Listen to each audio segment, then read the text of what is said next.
नमस्कार। एसी गुरु के YouTube channel में आपका स्वागत है और एक बार फिर आज बहुत ही जानदार और बहुत शानदार कंटेंट मैं आपके बीच में लेकर आया हूं दोस्तों। और आज की वीडियो में फाइनली मैं स्प्लिट एसी की गैसों को लॉक करने की प्रक्रिया जो कि हमने ब्लैक बोर्ड पे समझा चुका था उसका प्रैक्टिकल मैं लेके आया हूं। तो मेरे वीडियो पर आप अंत तक बने रहिएगा और स्प्लिट एसी के गैस लॉकिंग की प्रक्रिया का प्रैक्टिकल का एक एक पुर्जे को, एक एक पार्ट को, एक एक सिस्टम को विस्तार पूर्वक समझिएगा। तो आइए अपने वीडियो को हम फटाफट स्टार्ट कर रहे हैं और मेरे कंटेंट पे, मेरे वीडियो पे आप लगातार ऐसे बने रहिएगा।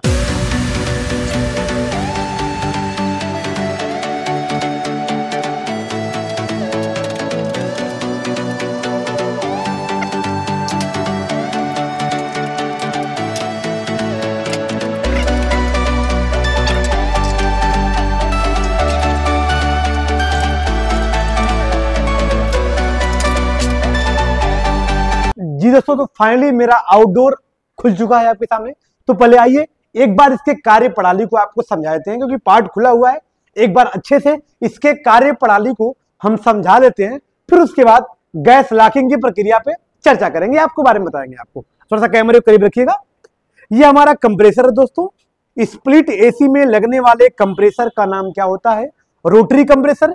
यह क्या करता है? सक्शन लाइन से गैस को खींचता है और डिस्चार्ज लाइन से गैस को छोड़ता है या गैस को निकालता है। आप कैसे पहचानेंगे कि यही सक्शन लाइन है और ये डिस्चार्ज लाइन है? दोस्तों, सक्शन लाइन हमेशा मोटी होती है, डिस्चार्ज लाइन हमेशा पतली होती है। दूसरी पहचान ये होती है कि सक्शन लाइन में एक्यूमुलेटर लगा होता है, लेकिन डिस्चार्ज में कोई एक्यूमुलेटर नहीं लगा होता है। तो ये सारी बातें हमको बयां कर रही हैं, हमको बता रही हैं कि ये सक्शन लाइन है और ये डिस्चार्ज लाइन है। अब इस कंप्रेसर को हम चालू करेंगे तो कंप्रेसर सक्शन लाइन से गैस को खींचता है। थोड़ा सा कैमरे को नीचे कर दीजिएगा। एक्यूमुलेटर से भी गैस को देखिए, यहाँ पे आप देख पा रहे होंगे, यहां से गैसें कहां जाती हैं? अंदर जाती हैं। मतलब कंप्रेसर ने क्या किया था कि सक्शन लाइन से गैस एक्यूमुलेटर से होते हुए अंदर खींचता है।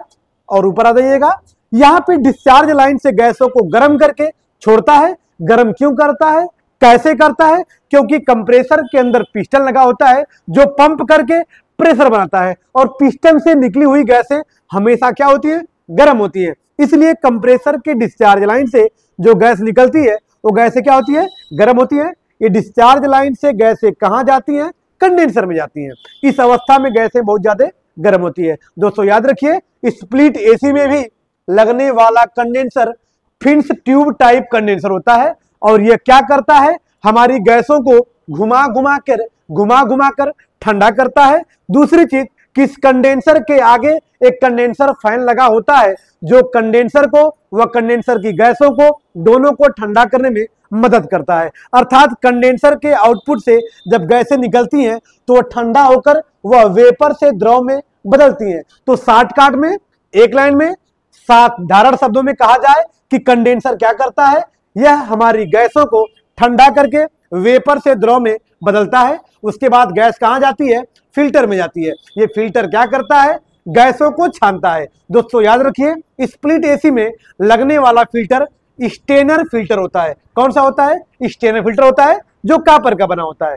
तो फिल्टर ने हमारी गैसों को छान दिया। उसके बाद गैस कहां जाती है? पतली सी पाइप में। ये पतली सी पाइप है जिसका नाम क्या होता है? Capillary tube. इसका व्यास क्या होता है? 0.54 mm, फिर 0.60 mm, फिर उसके बाद 0.64, मतलब निम्न व्यास की कैपिलरी प्रयोग की जाती है। निम्न व्यास की कैपिलरी क्यों प्रयोग की जाती है? क्योंकि हमारी एसियां निम्न टाइप की होती हैं। आधा टन, 1 टन, 1.5 टन, 2 टन, मतलब तमाम साइजों की होती हैं। तो जिस साइज की एसी होती है उसी हिसाब से हम कैपिलरी का प्रयोग करते हैं। अब हमारी कैपिलरी करती क्या है? हमारे गैसों के प्रेशर को धीमा करती है, स्लो करती है, कंट्रोल करती है, आप कुछ भी कह सकते हैं। उसके बाद आप देख पा रहे होंगे, कैपिलरी ने गैस के प्रेशर को धीमा कर दिया। उसके बाद यहां से गैस आती है डिस्चार्ज वाल्व के पास। यहां पे थोड़ा सा कैमरे को डाउन कर दीजिएगा। डिस्चार्ज वाल्व के पास, डिस्चार्ज वाल्व से फिर यहाँ पे फ्लेयर नट लगा हुआ है जो पाइप को जोड़ने का काम करता है। अब यहां से फिर गैस से निकलकर डिस्चार्ज पाइप के माध्यम से कहां चली जाती है? इंडोर में। इंडोर में क्या होता है? एवापोरेटर होता है। एवापोरेटर क्या करता है, यह किसी वस्तु या स्थान की गर्मी को ऊपर से खींचता है और यहां से कमरे में ठंडी हवा फेंकता है, जिससे कमरा क्या होता है, ठंडा हो जाता है। अर्थात मेरे कहने का मतलब यह है कि इस पतली सी पाइप के माध्यम से एवापोरेटर में, मतलब इंडोर में गैस गई थी, इंडोर में गैस ने क्या किया, हमारे कमरे की गर्मी को खींचकर वहां पर कूलिंग का प्रभाव छोड़ दिया, जिससे हमारा कमरा ठंडा हो गया। अब पतली सी पाइप के माध्यम से गैस गई थी, अब मोटी पाइप जो सक्शन लाइन के नाम से जानी जाती है, इस पाइप के माध्यम से फिर गैसें सक्शन लाइन से होते हुए, फिर थोड़ा सा कैमरे को करीब कर दीजिएगा, ये सक्शन वाल्व लगा हुआ है, फिर यहां से गैसें इस सक्शन पाइप के माध्यम से होता हुआ, एक्यूमुलेटर से होता हुआ फिर कंप्रेसर में गैस चला जाता है, फिर यहां से निकलता है, फिर कंडेंसर में जाता है। मतलब बार बार यही साइकिल की प्रक्रिया होती रहती है और हमारा स्प्लिट एसी का सिस्टम काम करते रहता है। दोस्तों याद रखिएगा, जो सक्शन पाइप का व्यास होता है यह 1/2 mm होता है। सक्शन पाइप का व्यास 1/2 mm होता है और डिस्चार्ज पाइप का व्यास 1/4 mm होता है। 4 mm, 1/4 mm होता है। अब इंडोर से आउटडोर की दूरी क्या होनी चाहिए, ये कम से कम 10 फीट होनी चाहिए। इंडोर से आउटडोर की दूरी कम से कम 10 फीट होनी चाहिए और अधिक से अधिक 25 फीट होनी चाहिए, क्योंकि दूरी घटाएंगे तभी भी समस्या होगी, दूरी बढ़ाएंगे फिर भी समस्या होगी। ठीक है दोस्तों, तो चलते हैं गैस लॉकिंग की प्रक्रिया को स्टार्ट करते हैं। अब इसको बारीकी से समझिएगा। आइएगा, थोड़ा सा कैमरे को करीब रखिएगा। ये हमारा डिस्चार्ज वाल्व है, कैमरे को करीब रखिएगा। इसमें लिखा हुआ है, थोड़ा सा कैमरे को और जूम कर दीजिएगा। इस डिस्चार्ज वाल्व पे लिखा हुआ दोस्तों, ये 1/4 का होता है। कितने का होता है, 1/4 का। मतलब जो 1/4 की पाइप होती है ये उसका वाल्व है, और इसमें 1/2 लिखा होता है, जो 1/2 का वाल्व होता है। अब डिस्चार्ज वाल्व के कैप को खोलेंगे। इस कैप का नाम क्या होता है, डेड नट। इस डेड नट को खोलेंगे, स्लाइड या प्लास के साथ इसको खोल लेंगे आसानी से। आप देख पा रहे होंगे, सबसे पहला काम गैस लॉक करने के लिए डिस्चार्ज वाल्व को खोल दिया गया। वाल्व के कैप को खोलने के बाद ये एलन की है दोस्तों, ध्यान रखिएगा, ये एलन की है। इस एलन की पे नंबर लिखा होता है, थोड़ा सा कैमरे को करीब रखिएगा। ये 5 आप देख पा रहे होंगे, इस पे 5 mm लिखा हुआ है। मतलब ये 5 नंबर की कैप, सॉरी माफ करिएगा, 5 नंबर की एलन की है। इसके द्वारा सबसे पहले क्या करेंगे, डिस्चार्ज वाल्व को कस दिया जाएगा।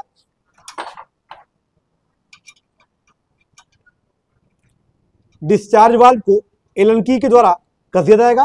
और आपको पता है कि दुनिया का कोई भी बोल्ट आगे कसा जाता है और बैक करेंगे, इधर करेंगे तो खुलेगा और आगे जाएंगे तो कसेगा। तो ये कसने की प्रक्रिया हो रही है हमारी।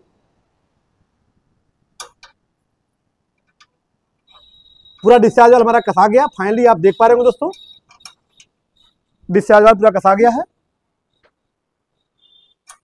अब क्या करेंगे, अब अपने कंप्रेसर मोटर को हम चालू करेंगे। डिस्चार्ज वाल्व को हमने क्यों कसा है, क्योंकि इसके आगे अब किसी भी अवस्था में गैसें नहीं जाएंगी। अब अपने कंप्रेसर मोटर को हम चालू करेंगे तो कंप्रेसर मोटर क्या करेगा कि सक्शन लाइन के माध्यम से सिस्टम की सारी गैसें यहां से खींचेगा। सक्शन वाल्व अभी भी खुला हुआ है, यहां से गैस को लेगा। ये गैसें कहां जाएंगी, एक्यूमुलेटर में जाएंगी। एक्यूमुलेटर से गैस कहां जाएगी, कंप्रेसर में जाएगी। कंप्रेसर के डिस्चार्ज लाइन से हमारी गैस निकलेगी, ये निकलकर कहां जाएगी, कंडेंसर में जाएगी। कंडेंसर में घूमते घूमते कंडेंसर के आउटपुट तक आएंगे। यहाँ पे क्या लगा हुआ है, फिल्टर लगा हुआ है। यहाँ पे क्या लगा हुआ है, फिल्टर देख पा रहे होंगे आप। यहाँ पे क्या लगा हुआ है, ये कैपिलरी ट्यूब है दोस्तों। कैपिलरी ट्यूब से गैसें निकलकर डिस्चार्ज वाल्व तक तो आएंगी, लेकिन इसके आगे गैसें नहीं जाएंगी। इसके आगे गैसें क्यों नहीं जाएंगी, क्योंकि हमने डिस्चार्ज वाल्व को पूरी तरह से कस दिया है। अब कंप्रेसर को हमने क्या किया था, चालू कर दिया था, तो सारी गैसें हमारी कंडेंसर में, फिल्टर में, कैपिलरी में स्टोर हो रही हैं। अब जब सारी गैसें आ जाएंगी तो हम क्या करेंगे, अब सक्शन वाल्व को भी कर देंगे। लेकिन हमको पता कैसे चलेगा कि हमारी सारी गैसें कंडेंसर में आ चुकी हैं दोस्तों, जबकि आपको पता होना चाहिए कि एक सिस्टम की सारी गैसों को खींचने में 2 से 3 मिनट लगता है। मेरे कहने का मतलब यह है कि कंडेंसर में 2 से 3 मिनट में सारी गैसें आ जाती हैं। लेकिन पहचानने का तरीका क्या होता है, जब तक इन पाइपों से गैसें आती रहेंगी, जब तक इन पाइपों से गैसें आती रहेंगी तब तक हमारी सक्शन लाइन ठंडी रहती है। और जब सारी गैसें कंडेंसर में चली जाती है तो पाइपें नॉर्मल हो जाती हैं। और जब पाइपें नॉर्मल हो जाएंगी तो क्या करेंगे, अब थोड़ा सा सक्शन वाल्व को खोलिएगा। सक्शन वाल्व के डेड नट को खोलिएगा। आप देख पा रहे होंगे डेड नट को खोलने के लिए प्लास रिंच या स्लाई रिंच का प्रयोग कर सकते हैं आप। स्लाई रिंच एक कॉमन रिंच होता है जिसकी सहायता से आप किसी भी बोल्ट को खोल सकते हैं।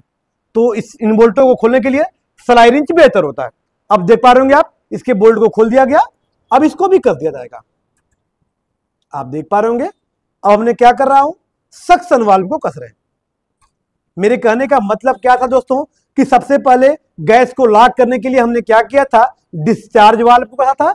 डिस्चार्ज वाल्व को कसकर हमने कंप्रेसर को 2 से 3 मिनट तक चलाया था, और जब 3 मिनट में सारी गैसें कंडेंसर में आ गई थी तो 3 मिनट के बाद हमारी सक्शन पाइप भी नॉर्मल हो गई थी। अब देख पा रहे होंगे आप, अब सक्शन वाल्व को भी कस दिया गया। मतलब जब पाइपें नॉर्मल जाएंगी तो सक्शन वाल्व को भी आप फाइनली कस लीजिएगा। ये हमारी सारी गैसें क्या हो गई, कंडेंसर में, फिल्टर में, कैपिलरी में, अर्थात पूरे आउटडोर में लॉक हो गई। अब गैसें लॉक हो गई, अब यहां से हम बोल्ट को खोल लेंगे तो किसी प्रकार की समस्या नहीं आएगी। थोड़ा सा बोल्ट को खोलिएगा, ये बोल्ट को खोल लीजिएगा।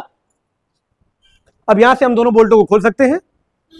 ये बोल्ट कौन से हैं, जो गैसों को लेकर जा रहे हैं। कहां पर लेकर जा रहे हैं, स्प्लिट एसी में, मतलब इंडोर में लेके जा रहे हैं, क्योंकि सारी गैसें तो आ गई हैं आउटडोर में। अब बिना लॉक किए हुए, अब यहां से बिना लॉक किए हुए अगर गैसों पाइपों को खोलते तो हमारी सारी गैसें क्या हो जाती, उड़ जाती दोस्तों। इसलिए हमने क्या किया था, अपनी सारी गैसों को आउटडोर में लॉक कर लिया था, मतलब कंडेंसर में लॉक कर लिया था। अब अपने फ्लेयर नट को खोल लेंगे। आपको पता है कि गैस लॉक क्यों करते हैं, जब स्प्लिट एसी को एक स्थान से खोलकर दूसरे स्थान पर खोलना होता है तो अपनी गैसों को लॉक करते हैं। सक्शन बोल्ट को भी खोल दीजिएगा। आप देख पा रहे होंगे, यहां से बोल्ट खुल गया, ये पाइप हमारी अलग हो गई है। अब सक्शन वाल्व के फ्लेयर नट को खोल रहा हूं दोस्तों। सक्शन वाल्व के फ्लेयर नट का व्यास होता है 1/2 mm। बोल्ट का व्यास भी वही होता है जो पाइप का व्यास होता है। इस पे आप देख पा रहे होंगे, ये वो लगा हुआ है, टेपलान टेप बोलते हैं इसे। टेपलान टेप लगाने से दोस्तों फायदा ये होता है कि बोल्ट के पीछे से लीकेज होने की कोई संभावना नहीं होती है। चूड़ी पे भी लगा दिया जाता है, आप देख पा रहे होंगे। थोड़ा सा कैमरे को करीब करके दिखा दीजिएगा। चूड़ी पे भी आप देख पा रहे होंगे, यहाँ पे लगा हुआ है ये टेपलान टेप, जिससे हमारी गैसें लीकेज होने की कोई संभावना नहीं होती है। आप देख पा रहे होंगे, सारी पाइपों को हमने खोल लिया, लेकिन फिर भी इसके अंदर से गैस बाहर नहीं निकल रही है। इस प्रकार से अपनी गैस को लॉक करके हम पाइपों को बाहर कर लेंगे। अब यहां से आप देख पा रहे होंगे, हमने आउटडोर को अलग कर लिया है पूरी पाइपों खोल के, और हमारी सारी गैसें कहां पे आ गई हैं, आउटडोर में, कंडेंसर में भरी हुई हैं। अब यहां से थोड़ा सा कैमरे को यहां कर दीजिएगा। अब यहां से इन दोनों पाइपों को खोल के इंडोर को अलग कर लेंगे, आउटडोर को अलग कर लेंगे और पाइप को अलग कर लेंगे। और जहां पे हमको आवश्यकता होगी, कस्टमर की आवश्यकता होगी, वहां पर एसी को इंस्टॉल करके जो गैस को बढ़ाने की प्रक्रिया होगी, मतलब फिर से जो स्प्लिट एसी के इंस्टॉलेशन की प्रक्रिया होगी, इसको फिर से विस्तार पूर्वक आपको बना के समझा दिया जाएगा। तो ये रहा मेरा स्प्लिट एसी के गैस लॉकिंग की प्रक्रिया। तो यदि मेरे चैनल पे आप नए हैं तो चैनल को लाइक, सब्सक्राइब और बेल आइकन दबाना न भूलिएगा, ताकि ऐसी ब्लॉकबस्टर वीडियो अपलोड हो तो सबसे पहले आप तक पहुंच सके। फिर मिलते हैं नेक्स्ट वीडियो के साथ, तब तक के लिए धन्यवाद।